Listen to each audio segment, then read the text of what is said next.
आणि आता ब्रेक नंतर बातमी येते हिंगोलीमधून। हिंगोलीमध्ये बंडखोर खासदार नागेश पाटील आष्टीकर यांच्या विरोधात महाविकास आघाडी आक्रमक झाली आहे। आष्टीकरांच्या घरासमोर ठिय्या मांडून राजीनाम्याची मागणी करणार मविया कार्यकर्त्यांची ही प्रतिक्रिया।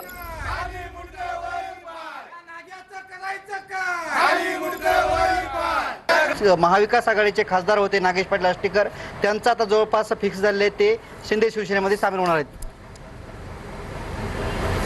शिंदे सेना आणि बीजेपी यांना स्वतःजवळ तर कोणते कार्यकर्ते नाहीतच, म्हणून ते असे महाविकास आघाडीचे आमचे काही नेते मंडळी फोडत आहेत आणि तिकडे नेत आहेत।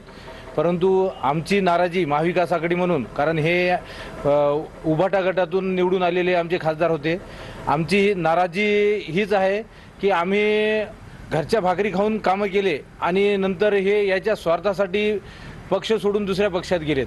आमचं फक्त एकच म्हणणं आहे महाविकास आघाडी म्हणून की त्यांच्या घरी ठिय्या मांडून त्यांना फक्त आमची विनंती राहील की बाबा एक तर तुम्ही राजीनामा द्या आणि पुन्हा निवडणूक लढा, निवडून या आणि त्या पक्षात जा।